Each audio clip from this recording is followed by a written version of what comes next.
Hey guys, welcome back. Mavri here today with another episode of Realist Hero. So, last episode, Souma was on a supposed date, with his companions, of course, various this and that and whatnot, but, what's more important, actually, right now, is that we are introduced to two new characters, and, they will also progress the story along in some way. They're going to provide some valuable context, I could say, towards the situation of the kingdom at this point. What it is, I'm not gonna spoil you guys, let's just jump right into the episode. Alright, let's begin in 3, 2, 1, play.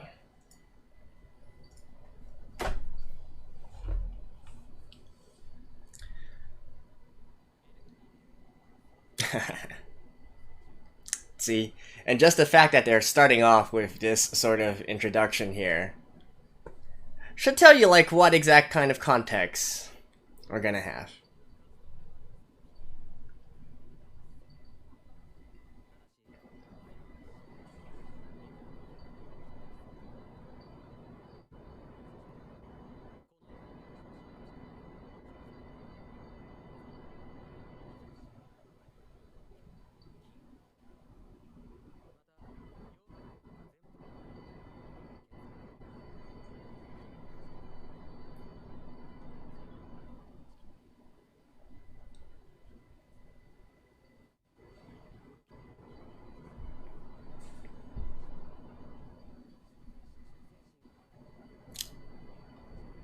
Well, that principle, that kind of concept, has been known for very many years already.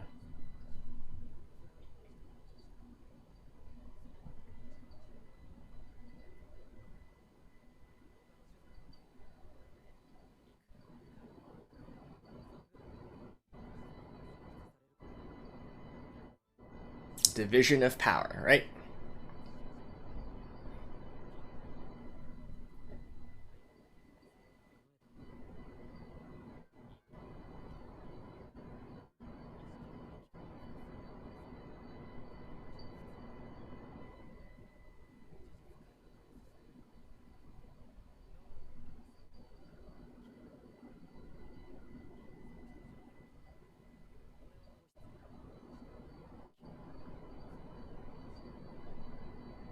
Don't worry, that entire introduction was for a reason here. Kind of ties into what I was saying of some important characters being introduced. But, you gotta admit, right? This is more akin to, I guess, you could say, Europe in the Middle Ages. And heck, even, China before the Qing dynasty, and Japan as well, right, before the Meiji Reformation, where it's really more a concept of the strong nobles, or in Europe's side, the dukes, the lords, technically the knights, right, who are part of the noble class.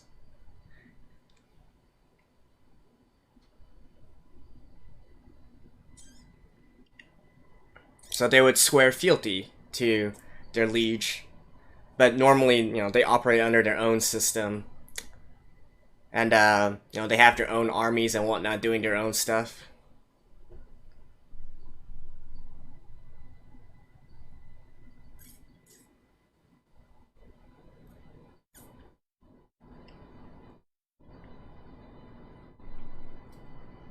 Although since the I guess you could say maybe 17th, 18th century, really the principal sort of power structure was that of central power, of consolidation.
No, honest, a big thing that I thought was kind of unrealistic in a lot of ways was the fact that they're talking about this situation right in like a public pub or inn, right?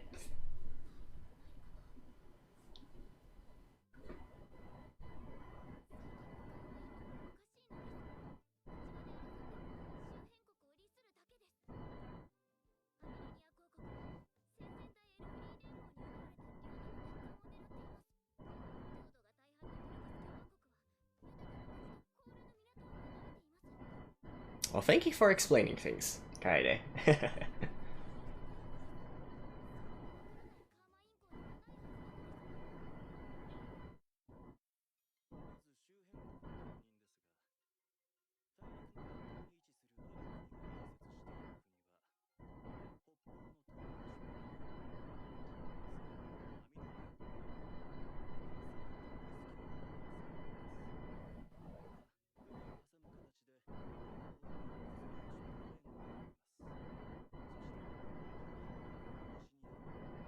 So look at Amadonia, it's landlocked, right?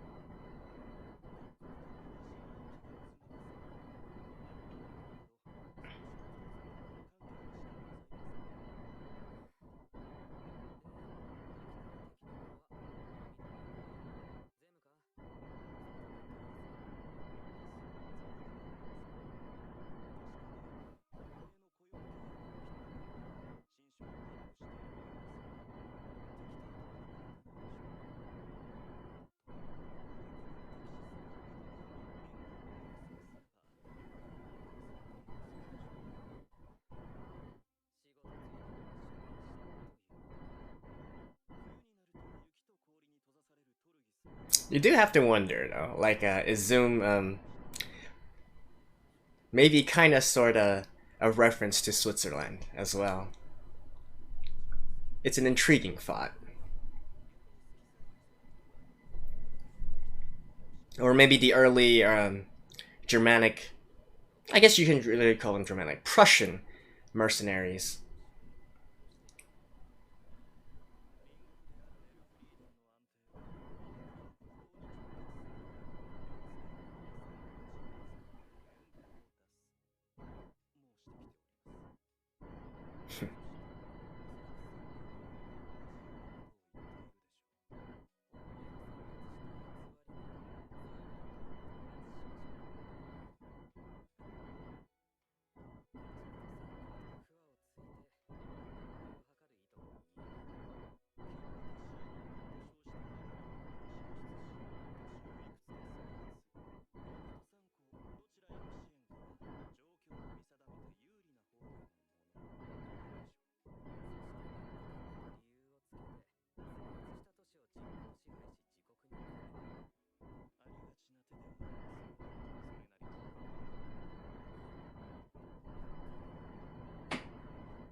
Well, and that's called reputation.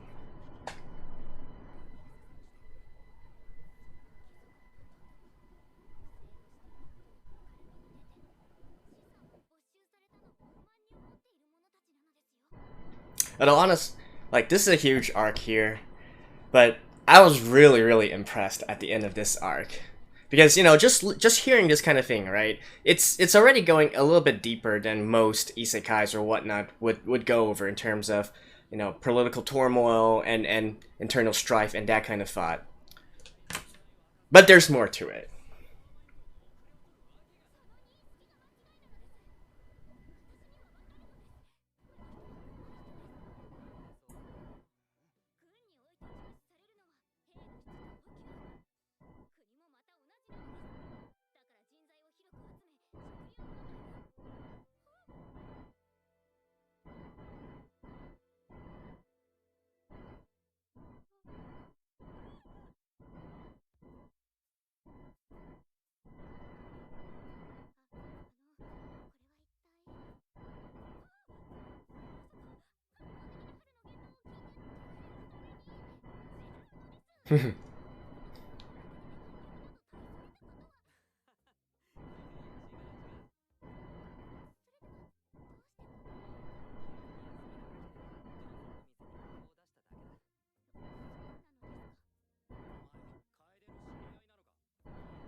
Like I said, he is a little bit thick-skulled.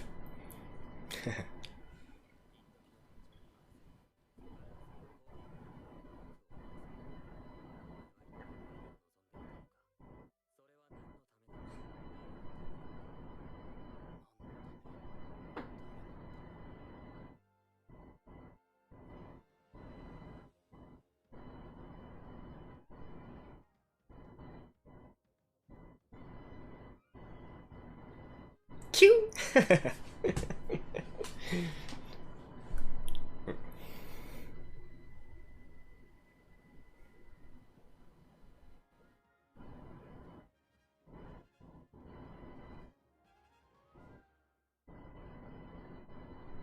Like I said, there's more to Juna as well.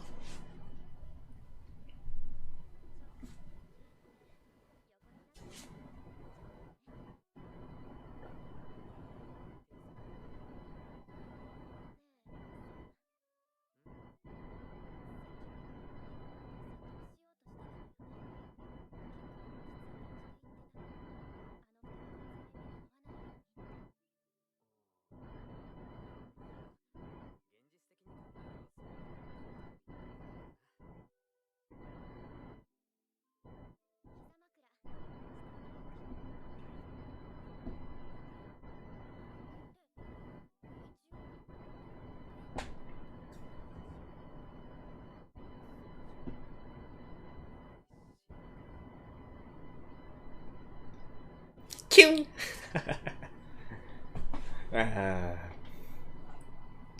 But no, this is actually This is actually in the light novel. I would even say it's one of the real, it's one of the first real romantic moments between them.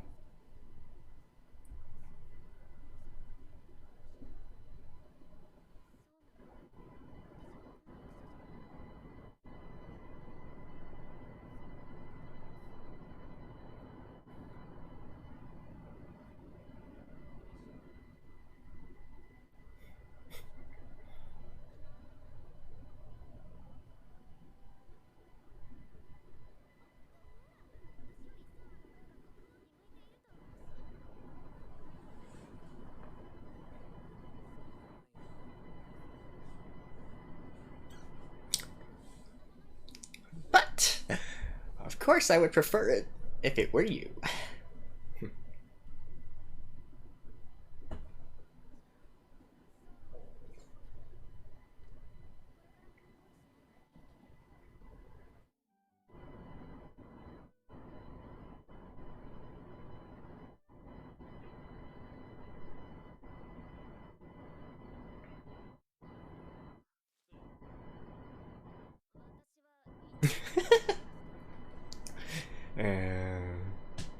See, you know, compared to like everything else that they were trying to put in like the previous episodes, I would have preferred much more if they just waited until this scene and really concentrated on it instead.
Yeah, that is like an active act of treason and rebellion.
Are they gonna lift the cliffhanger?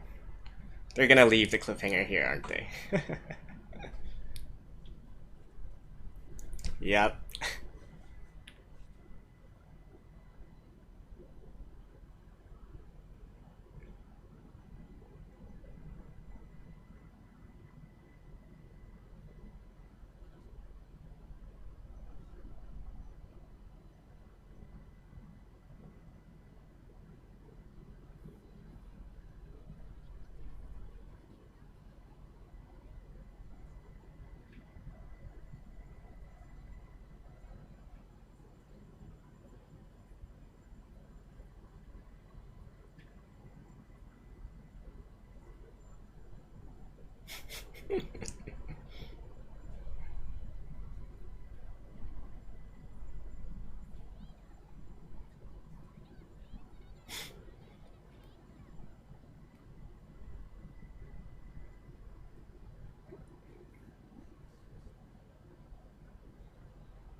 Yep, and there's the cliffhanger. Although you guys can probably guess what's gonna relate to. Alright, see you guys after this. Well, alright. Let's just get quick with it because there's not really too much I can say about this episode without really spoiling a lot of things. And don't get me wrong, this is a great arc, right? And I'll say this right up front here.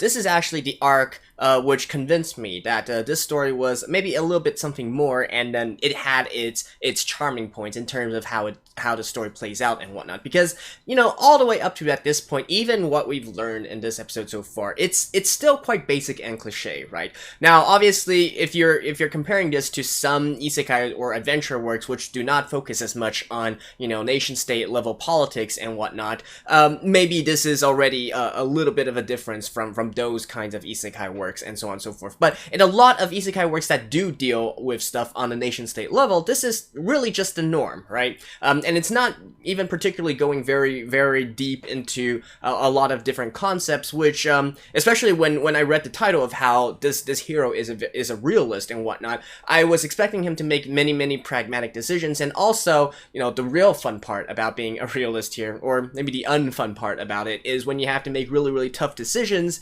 that, you know, that favor the benefits of the many over the few, and so on and so forth, right? There are necessary sacrifices that you have to make, which, you know, they do happen later on down the line, but really aren't as severe as I expected, at least up to the point that I have read. Now, maybe it gets even more serious and critical later on, I don't know about that. But anyways, I'm just saying that this arc is actually, you know, you might be surprised, actually. You might be surprised that it goes one step further in a lot of different ways. And they do throw some hints of that in here as well. And that this is also, they build up this, right? They build up this sort of dissonance here, right? Including the characters of all the various, characters. When I'm talking about character, I'm talking about their personalities, their reputation, how they act, and whatnot, and how others, you know, like their subordinates, or how the people view those characters and these important people, and that actually all ties into the final the final conclusion of this particular arc. And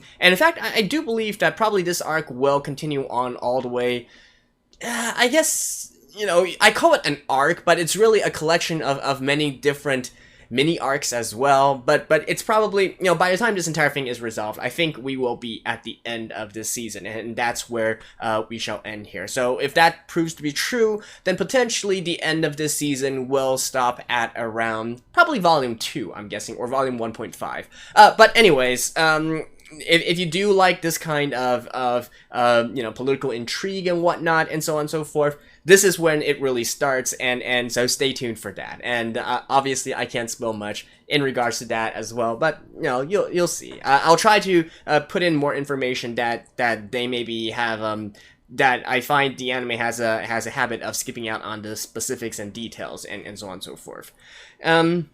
Beyond that, of course, we have this entire cute situation between Kaede and Magma, and like I said, you know, they are going to be recurring characters in the future, so let's just leave it at that. There are lots of hints and whatnot. I do like that they explained the entire military situation here, and just by explaining it, it should give you guys a good good hint as to where we are going in the future and for these next few episodes here, right? The power balance and the current tense situation, as well as the foreign relations situation as well, right? How there are hostile enemies and so on and so forth. So you're gonna have to start balancing, or at least Souma is gonna have to start balancing all of these things at the same time. And that's actually what makes things interesting, right? Because he's facing a food shortage in his current country, right? People are starving, and I say this again and again, but the anime does not really make a big point about how critical and how dire the situation is, but you know, they are literally on a nationwide food shortage right now. So that's one thing. You know, we have these three generals. and how their powers combined is really even more than Souma. You know, this is a tale told many times throughout history, and that is why in modern times, like I mentioned, specifically from maybe the 17th, 18th century onwards, it's really, especially in the Western world as well, you know, all of the power starts getting consolidated within the central authority, the central ruler, right? The way that that this anime, or I should say this work, likes to stylize these kind of things is really, I feel, drawing big inspiration on Chinese history as well. You know, the fact that they use the Forbidden Army, right, which is the emperor's direct troops in terms of China.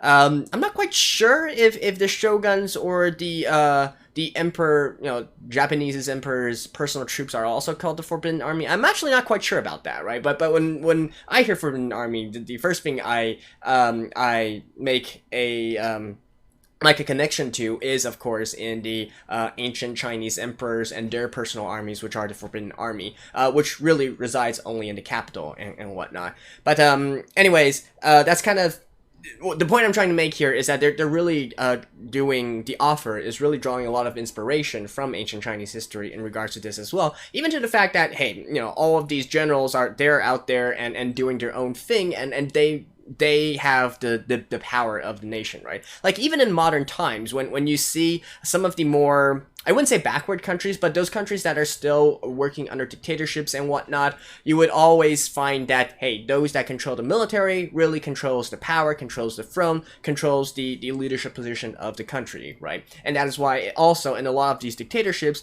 you know, you'll always go for military coups and whatnot, and then a lot of times it will be a sort of militaristic kind of dictatorship, right? Where the guy who is the head of the army or whatnot eventually gets up on the throne, and so on and so forth. And that's true for, even to this day, a lot of southeastern countries, as well as a lot of African countries as well. So, you know, this is definitely not something foreign even in the modern world. In the past, you know, the point of having these generals, and this is a common point of contention in Chinese history as well, having this kind of situation where the general is out there leading his own troops, and really in a lot of ways not taking orders from the emperor. This is a concept that goes all the way back, even back to like Sun Tzu, you know, the guy who wrote The Art of War, right?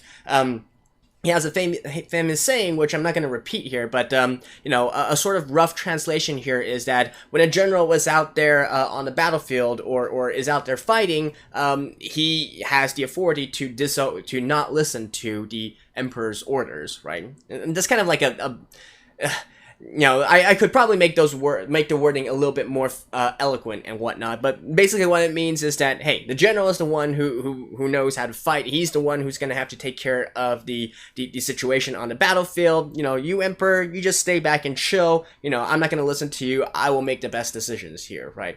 But, you know, because of this sort of autonomy of the generals and whatnot, you really get into this kind of situation many times throughout history, where the guy holding the guy who's leading the armies and whatnot is a big threat to the emperor, right? So that's why in a lot of times throughout history, the emperor will always, for some, you know, especially those who are a little bit more shrewd or have very shrewd advisors, they'll always make up some kind of excuse or whatnot to call the general back and maybe strip him of his powers or whatnot. Or in a lot of ways, they kind of word it as an honorary retirement, right? So, hey, old man, you're already very decorated and accomplished. Why don't you settle down to this nice life here? But really, what they're trying to do is to remove him from power and then splinter up the original armies as well, so that you don't have the situation where the entirety of the military force is concentrated under one dude.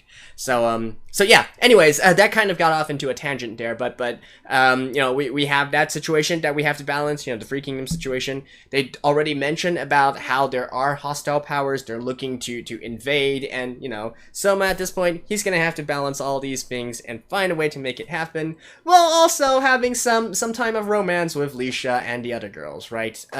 Like I said, really, the romance points in the original novel are very far and few between, and this scene here is what I would consider like one of the first major romance moments within the novel, where, you know, you just can't help but feel, these two are are so cute with each other, right? And then obviously the others as well. But no, more so than how in the past few episodes, you know, we've had so many times of Yuusha blushing and whatnot. Sure, it's cute and all, but I still really feel it doesn't completely fit her character as was portrayed within a light novel. But really, it's more of a calm. You know, just like how in this episode here, right, where we see Yuusha just, you know, she wasn't like, she was sort of embarrassed and whatnot, but she was very calm and she was like, hey, here, come, lay on my lap, right? It's more of a really calm, really serene kind of attitude that she takes toward this. Not like, you know, some giddy high school girl who's like blushing here and blushing there, and then being like, okay, you can,